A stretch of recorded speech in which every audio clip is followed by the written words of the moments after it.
अपघातांच्या घटना दिवसेंदिवस वाढतच चालल्या आहेत। 2024च्या पहिल्या 6 महिन्यांचा रिपोर्ट पाहतात हे प्रमाण 8% वाढले आहे। हे अपघात कधी चालकांच्या चुकीमुळे घडतात तर बहुतांश प्रमाणात दुसऱ्या वाहन चालकांच्या किंवा रस्त्यावर चालणाऱ्या लोकांमुळे होतात, ज्यामध्ये काही जण किरकोळ जखमी होतात तर काहींना आपले प्राण गमवावे लागतात। असाच काहीसा प्रकार सोशल मीडियावर सध्या सर्वत्र जास्त चर्चेत आहे, ज्यामध्ये एका व्हिडिओ पत्रकाराचा म्हणजेच फोटोग्राफर पत्रकाराचा भरधाव कारच्या धडकेत निधन झालं असल्याची बातमी समोर आली। अपघात इतका भयानक होता की बाईक चालक 100 मीटर लांब फेकला गेला। प्रदीप कुमार असे पीडितेचे नाव आहे आणि तो एका तेलुगू वृत्तवाहिनीचा कॅमेरा पर्सन होता आणि शहरात पार्ट टाइम रॅपिडो चालक म्हणून काम करत होता। तो आपल्या रॅपिडो ड्युटीवर असतानाच त्याला मागून भरधाव BMW कारने धडक दिली, ज्यामुळे त्याचं जागीच निधन झालं। हे प्रकरण चेन्नईतील आहे।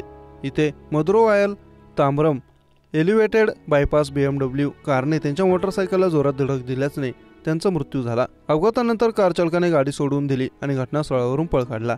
रस्त्यावरून ये जा करणाऱ्यांचा हा प्रकार लक्षात आला आणि त्यांना तिथे एक बाईक पडलेली आढळल्यानंतर पोलिसांना याची माहिती देण्यात आली। त्यानंतर पोलिसांनी घटनास्थळ गाठून खराब झालेली दुचाकी शोधून काढली।